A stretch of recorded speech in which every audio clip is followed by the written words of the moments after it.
the immensity of which terrorized the surrounding world.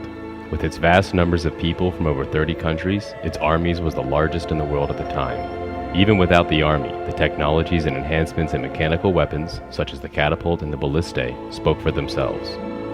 The wealth collected from the dominated countries would last for years, as would the government.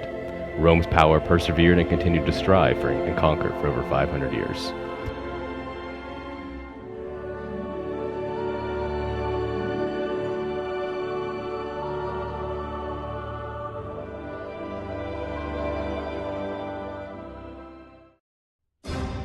To lead their country, Rome has had many victorious generals.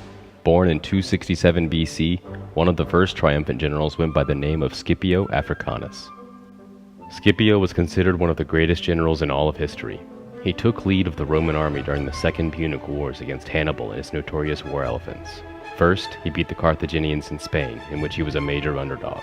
Secondly, he served with distinction and notably survived the Battle of Ticinius, Trebia, and Cannae. This led Rome to becoming the sole superpower in the Mediterranean, one of the first major victories that would lead to many more.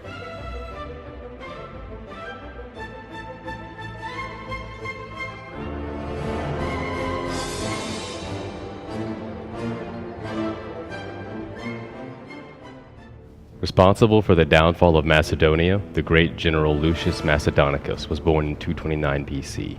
Lucius and his army vanquished the once great kingdom of Macedonia. Lucius dealt the final blow to Macedon at the decisive Battle of Pinda, a clash of arms which famously displayed legion's flexibility over the tightly packed phalanx. Lucius ordered the execution of 500 Macedonian soldiers and exiled many more before plundering huge amounts of money, the majority of which Plutarch states he selfishly kept to himself. His return to Rome was celebrated with huge triumphs, in which the Senate awarded him the title Macedonicus.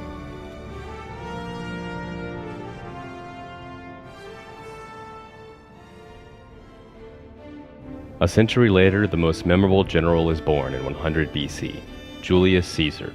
Known as a politician, writer, statesman, military general, but most importantly, the most legendary Roman of all time.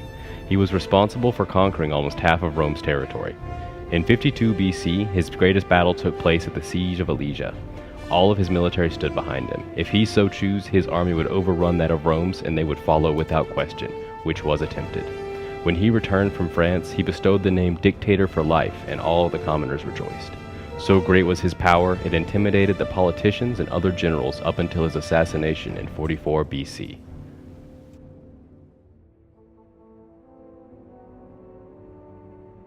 Towards the end of the Roman legacy spurs the new war hero, Constantine the Great, born in 272 AD. Constantine was renowned as the creator of the Byzantine Empire.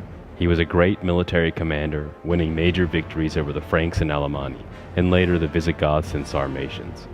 He was the first Roman emperor to convert to Christianity. He formally accepted Christianity at the age of 40. Much of his influence of religion is due to his mother, Saint Helena.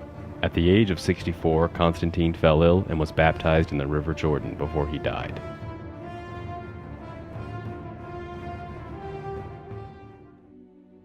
However, Rome's high power could only endure for so long.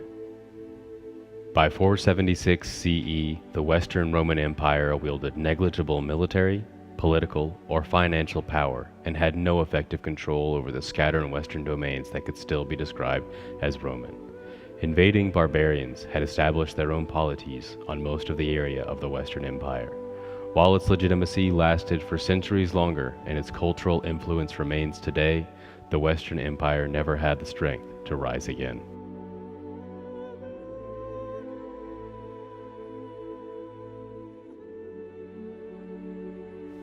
Today, Rome lives on through its legacy of being the strongest military force, far above its time.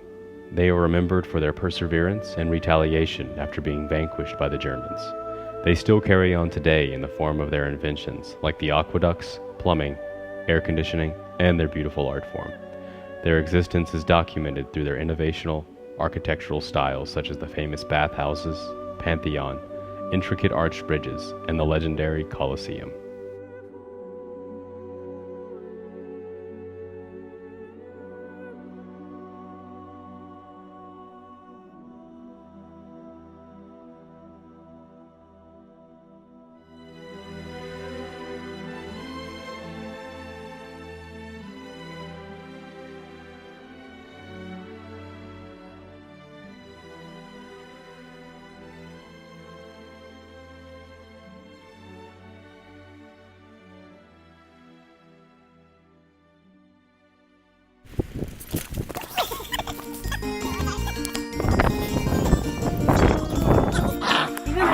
wins.